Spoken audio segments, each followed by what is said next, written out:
Hello दोस्तों, स्वागत है आपका एक बार फिर से निखिल विद स्टडी में।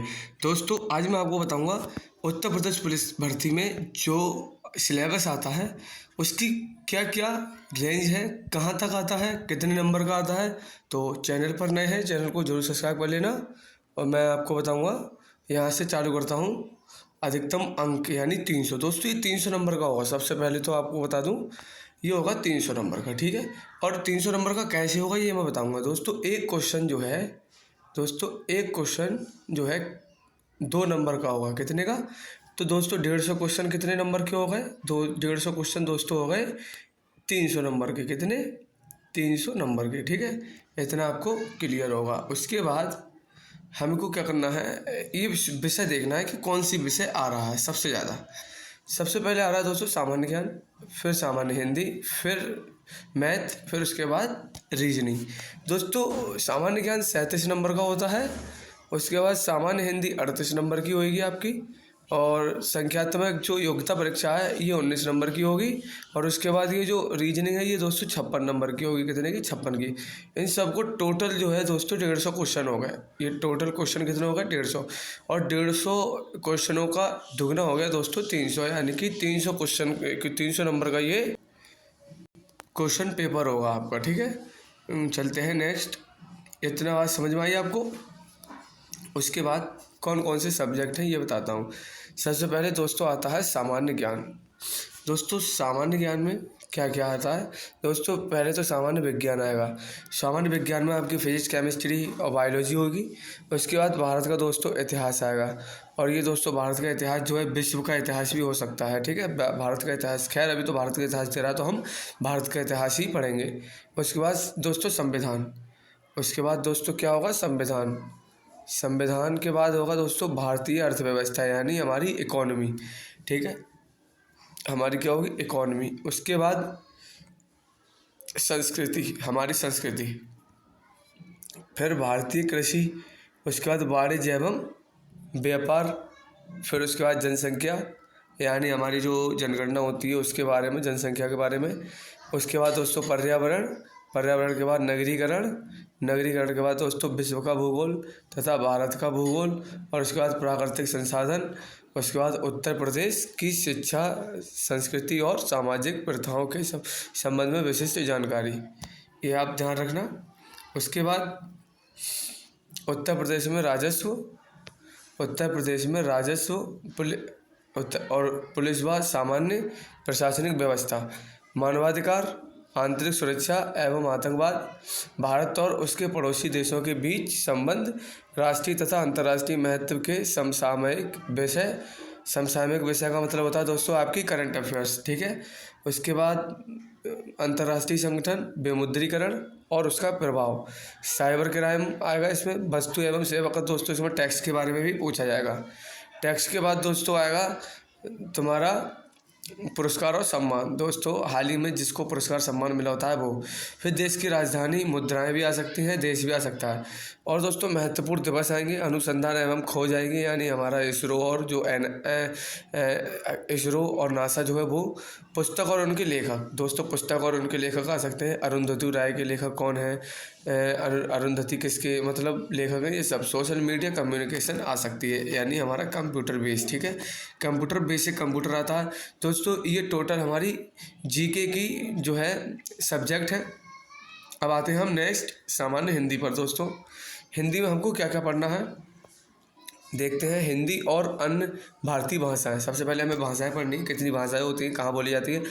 उसके बाद हिंदी व्याकरण, मौलिक ज्ञान। हिंदी व्याकरण का मौलिक ज्ञान, जैसे कौन कौन से मौलिक ज्ञान होते हैं? हिंदी वर्णमाला, ठीक है, जिसमें आपको छोटा आ, बड़ा और उसके बारे में बताएगा। ह्रस्व स्वर क्या है या लघु स्वर क्या है, लघु कितने मतलब स्वर कितने होते हैं, उच्चारण के आधार पे कितने होते हैं, और लिखित आधार पे कितने होते हैं। और उसके बाद तत्सम तद्भव आएंगे दोस्तों, यानी सांस्कृतिक शब्द कौन से हैं, हिंदी शब्द कौन से हैं, इस तरीके का तद्भव तत्सम आएगा। पर्यायवाची आएंगे दोस्तों। पर्यायवाची एक शब्द के अनेक शब्द होते हैं, उन्हें हम पर्यायवाची कहते हैं। विलोम शब्द दोस्तों, अपोजिट, यानी विलोम शब्द यानी कि मतलब एकदम अपोजिट शब्द, यानी उल्टे शब्द। जैसे मैं बोल दूँ काल, मतलब मैं बोल दूँ आपके लिए जैसे काली काली रात्रि, तो उसके दिन दिन मतलब दिन हो जाएगा, है ना। मैं बोल दूँ रात, तो उसके लिए दिन हो जाएगा। मैं बोल दूँ शाम, उसके लिए सुबह हो जाएगा, ठीक है। अनेकार्थ यानी कि अनेकार्थ यानी कि एक शब्द के अनेक अर्थ जो होते हैं वो अनेकार्थ। उसके बाद वाक्यांशों के स्थान पर एक शब्द, समरूपी भिन्नात्मक शब्द, अशुद्ध वाक्यों को शुद्ध करना। यानी दोस्तों अशुद्ध वाक्यों को शुद्ध करने का मतलब होता है, जैसे मैं बोलूँ मोहन पढ़ने स्कूल जाएगा, तो दोस्तों ये अशुद्ध वाक्य है। शुद्ध वाक्य क्या होगा, मोहन स्कूल पढ़ने जाएगा, तो ये हो गया शुद्ध वाक्य। लिंग यानी कि स्त्रीलिंग है या पुल्लिंग है, जैसे दही क्या है, दही जैसे खाया जाता है, करता है, ये सब पुल्लिंग में आता है। फिर वचन, एक वचन, दो वचन, बहुवचन, है ना। और उसके बाद कारक आते हैं दोस्तों। कर्ता ने कर्म को करण से संप्रदान के लिए, अपादान से संबंध काकी के अधिकरण है, इस तरीके का आएगा, ठीक है। उसके बाद सर्वनाम आएगा दोस्तों। फिर विशेषण, क्रिया, काल, वाच्य, अव्यय, उपसर्ग, प्रत्यय, संधि, समास, विराम चिन्ह, जो कि मैं आपको करा चुका हूँ सबसे शुरुआत की वीडियो में। मुहावरे, लोकोक्तियाँ, रस, छंद, अलंकार, ये सब, ये दोस्तों ये अपठित बोध दोस्तों, जो हम पढ़े नहीं हैं, क्या पता उसमें से कुछ ऐसा आ जाए, उसे हम अपठित बोध बोलते हैं। प्रसिद्ध कवि, लेखक एवं उनकी प्रसिद्ध रचनाएं, हिंदी भाषा में पुरस्कार और विविध यानी कि स्टैटिक हिंदी। तो दोस्तों इतना आएगा हिंदी से। उसके बाद हमारा आता है संख्यात्मक एवं मानसिक योग्यता परीक्षा। इसमें दोस्तों इसमें जो है मैथ के बारे में बताया है दोस्तों।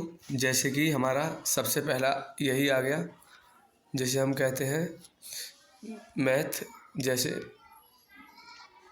ये है नंबर सिस्टम यानी संख्या पद्धति। उसके बाद सरलीकरण यानी सिंप्लीफिकेशन, दशमलव और भिन्न यानी कि डेसिमल एंड फ्रैक्शन, महत्तम समापवर्तक, लघुत्तम समापवर्तक यानी highest common factor and lowest common factor या मल्टीपल, अनुपात और समानुपात, रेशो एंड प्रोपोर्शन, प्रतिशतता यानी कि परसेंटेज, लाभ हानि यानी कि प्रॉफिट एंड लॉस, छूट यानी डिस्काउंट, साधारण ब्याज यानी सिंपल इंटरेस्ट, चक्रवृद्धि ब्याज, कंपाउंड इंटरेस्ट, भागीदारी यानी पार्टनरशिप, औसत, समय कार्य और समय दूरी, ठीक है। फिर उसके बाद आ गया सारणी और ग्राफ, आपका सारणी ग्राफ प्रयोग। उसके बाद मेंसुरेशन, फिर अंकृति संगणना, और उसके बाद अन्य विश्लेषणात्मक कार्य और विविध, ठीक है। ये मैथ में इतना आएगा दोस्तों।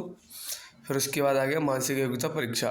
मानसिक योग्यता परीक्षा यानी कि मैथ का ही दूसरा रूप होता है, और ये रीजनिंग में भी आता है और मैथ में भी, तो दोस्तों ये कॉमन होता है। तो तार्किक आरेख, संकेत संबंधन विश्लेषण और प्रत्यक्ष ज्ञान बोध, शब्द रचना, अक्षर और संख्या श्रृंखला, और शब्द और वर्णमाला में आंशिक समरूपता। उसके बाद व्यवहारिक ज्ञान परीक्षण, टेस्ट यानी कि दिशा परीक्षण। उसके बाद आंकड़ों का तार्किक विश्लेषण। फिर आ गया प्रभावी तर्क, ठीक है। उसके बाद क्या आएगा, प्रभावी तर्क ये वाला। उसके बाद अंतर्निहित भावों का विनिश्चय करना, ओके। उसके बाद हमारा आता है दोस्तों मानसिक अभिवृत्ति बुद्धि यानी कि रीजनिंग। दोस्तों रीजनिंग में सबसे पहले क्या आएगा, सबसे पहले आएगा आपका दृष्टिकोण यानी एटीट्यूड टूवर्ड्स एंड फॉलोइंग।